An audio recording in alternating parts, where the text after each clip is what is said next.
All right, what's going on, ladies, gentlemen, and those who are confused? My name is Matt, and welcome back to my Playing Smart series. So for those of you who aren't familiar with this series, Playing Smart is an in-depth look at my gameplay where I'll try to explain the reasoning behind critical decisions I make in-game and how you can implement them into your own playstyle. So the idea behind this series is to make you a better, smarter, and more well-rounded Call of Duty player.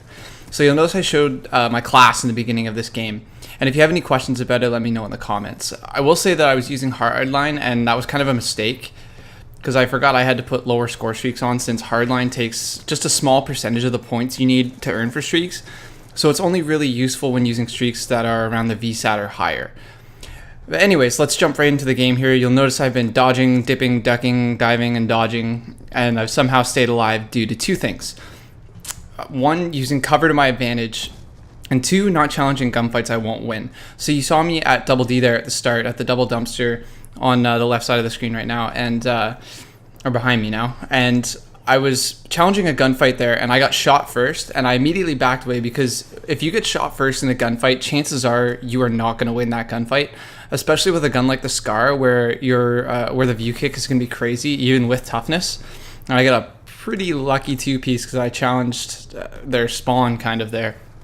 So I got a bit of a lucky two-piece there. But yeah, that's one of the first things I want to talk about this episode is not challenging gunfights you won't win, where either you don't get the first shot, where you're challenging multiple enemies at once, or any other kind of disadvantageous situation. I don't even know if that's a word, but that's a word now because I made it one. So right there, I jump shot at that kid, and I try to do that a lot. I actually have a scuff controller now, so you'll see me jumping pretty much every kill, and that's a really good strategy for Black Ops 2 because the jump in this game is really strong. You jump really high, and like compared to the Modern Warfare series and stuff like that, usually drop shotting in those games is better, but in Black Ops 2 you want to jump shot as much as possible. So if you don't have a scuff, what I would say is if you're turning a corner, jump around the corner, press your A button, jump around the corner, and then pre-aim whatever doorway you think they'll be in or wherever you think they'll be coming from.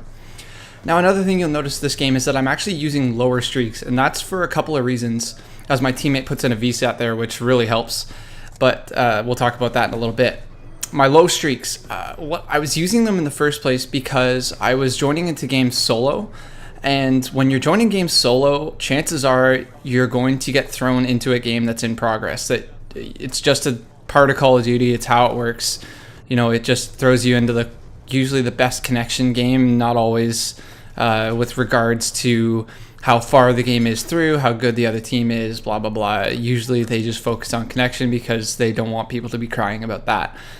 But, people find stuff to cry about regardless. But back to the score streaks.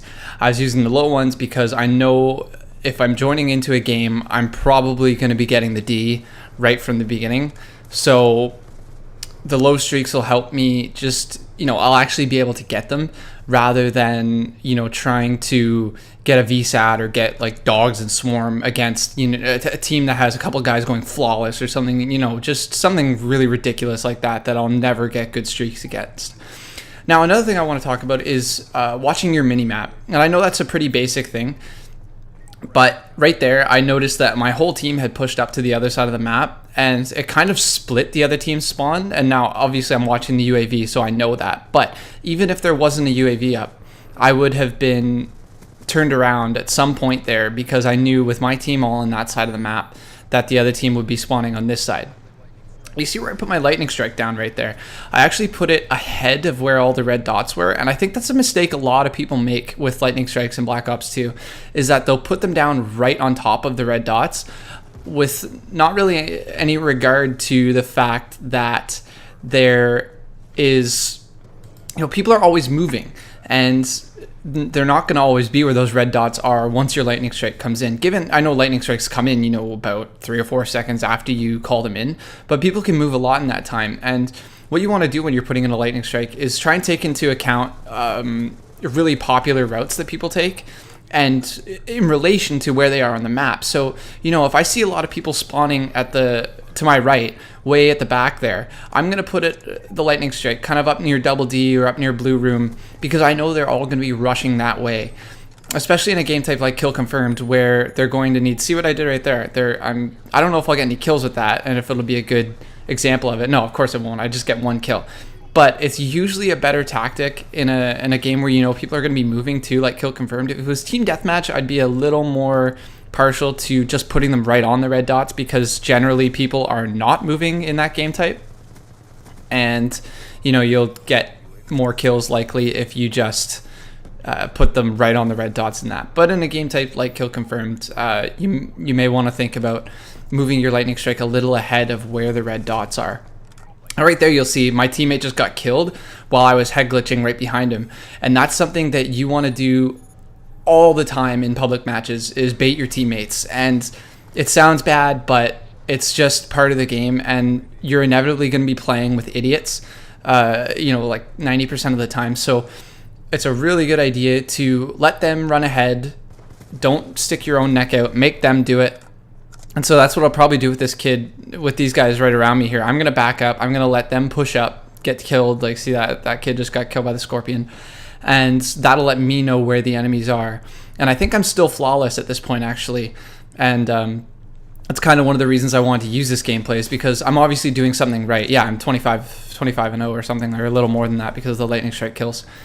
But obviously I'm doing something right this game. And it really helped that my teammate was getting VSATs the whole game. I'm not going to lie. That definitely helped.